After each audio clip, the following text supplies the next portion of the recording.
नमस्कार, मी पंजाब डक. आज आहे 8 मे 2026. मी जात आहे मुखेडकडं. मुखेडून इकडे धर्माबाद कडे जाणार आहे.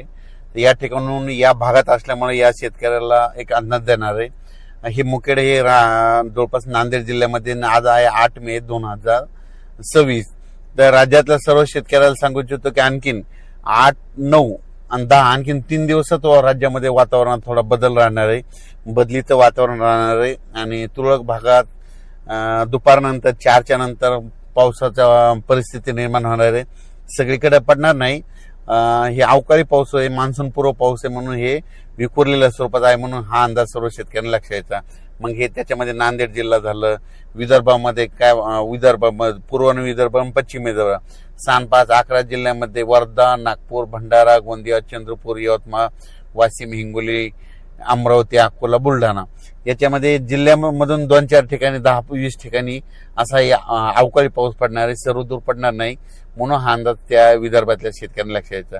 त्याच्यानंतर मराठवाड्यामध्ये नांदेड जिल्हा झालं, लातूर जिल्हा झालं, बीड जिल्हा झालं, परभणी जिल्हा झालं, जालना जिल्हा झालं, संभाजीनगर झालं, धाराशिव या भागात देखील जिल्ह्यात क्वचित मध्ये 10-15 ठिकाणी हे अवकाळी या 2 दिवसामध्ये पाऊस पडणार आहे, म्हणून हे लक्षात यायचं. पश्चिम महाराष्ट्रात देखील हीच परिस्थिती राहणार आहे आणि उत्तर महाराष्ट्रात देखील तुरळक भागातच विखुरलेल्या स्वरूपाचा हे पाऊस असणार आहे.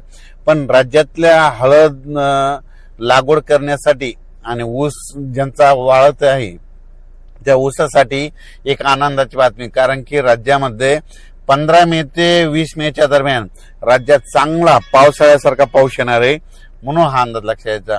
म्हणजे पाऊस कसा पडणार आहे, एक कमी दाबाचा पट्टा आहे, त्याचं चक्रीवादळात रूपांतर होईल आणि ते चक्रीवादळ काय होईल, कर्नाटक आणि महाराष्ट्राच्या दोन्ही मधातून जाईल. त्याच्यामुळे काय होईल, महाराष्ट्रामध्ये खूप पावसाळ्यासारखा काही ठिकाणी पाणी साचल, काही ठिकाणी वड्याला देखील पाणी येईल, असा पाऊस काय होणार आहे जवळपास 14 मे ते 21 मेच्या दरम्यान येणार आहे, म्हणून हा अंदाज सर्व शेतकऱ्यांनी लक्षात घ्यायचा.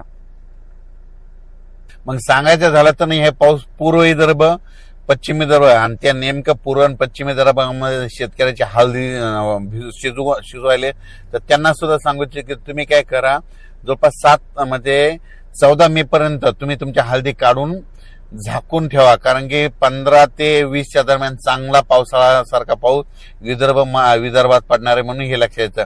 मराठवाड्यामध्ये देखील नांदेड जिल्हा, परभणी जिल्हा, हिंगोली जिल्हा, हिंगोली, जालना जिल्हा, संभाजीनगर, बीड, धाराशिव ह्या भागात देखील चांगला पावसाळ्यासारखा पाऊस पडणार आहे आणि ऊस शेतकऱ्यासाठी हे जीवदान ठरणार आहे, म्हणून हा अंदाज त्या ऊस शेतकऱ्यांनी लक्षात यायचा. पश्चिम महाराष्ट्रात देखील हे पाऊस खूप पडणार आहे. सातारा, सांगली, सोलापूर, कोल्हापूर, पुणे जिल्ह्याला देखील दिलासा भेटणार आहे. मुंबईला देखील पाऊस पडणार आहे. उत्तर महाराष्ट्राकडे देखील नाशिक जिल्हा, धुळे जिल्हा, नंदुरबार जिल्हा त्या भागात देखील खूप पाऊस पडणार आहे, म्हणून हे अंदाज लक्षात यायचा.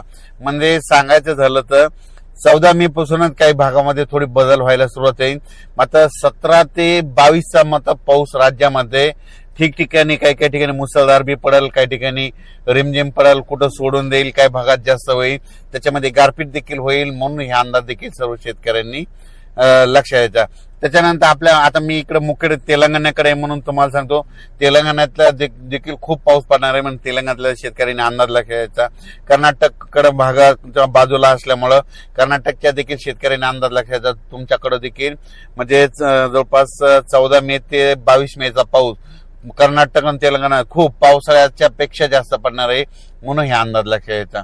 म्हणजे सांगायचं झालं तर कर्नाटक झालं, तेलंगणा झालं, महाराष्ट्रामध्ये जवळपास 14 मे पासून ते 22 मेच्या दरम्यान मान्सून पूर्व पाऊस चांगला पडणार आहे. आणि आजच्यानं तुम्हाला सांगू इच्छितो पाऊस कंप्लीट 30 दिवस राहिलेला आहे, म्हणून शेतकऱ्यांनी शेतीचे कामे करून घ्या. आणि तुम्हाला सांगतो मान्सूनसाठी सगळ्यात महत्वाची आनंदाची बातमी म्हणजे मान्सूनसाठी जवळपास पोषक वातावरण सगळं तयार झालंय. जवळपास ह्या 13 मे ते 17 मेच्या दरम्यान मान्सून अंदमान बेटावर येणार आहे आणि तिथून कंप्लीट 20 दिवसाला कंप्लीट आपल्या महाराष्ट्रामध्ये येतं. म्हणजे 10 दिवस तिथून 10 दिवस म्हणजे 7 जून पर्यंत महाराष्ट्रात मान्सून दाखल होऊ शकतो. म्हणून सर्वप्रथम ही शेतकऱ्यासाठी आनंदाची बी.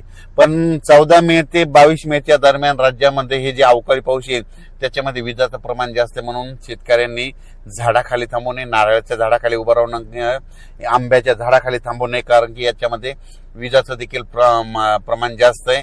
आणि तुम्हाला एक सांगू इच्छितो, या राज्यात सगळ्यात महत्वाचं म्हणजे 15 मे पासून राज्यातलं सगळ्यात महत्वाचं जे उन्हाचा जे पारा वाढत गेलेला आहे त्याचं पारा कमी होणार आहे. सगळीकडला पारा 40 अंशाच्या खाली येणार आहे. म्हणून हा अंदाज लक्षायचा. आणि पारा खाली आल्याच्या नंतर राज्यामध्ये ढगाळ परिस्थिती राहील.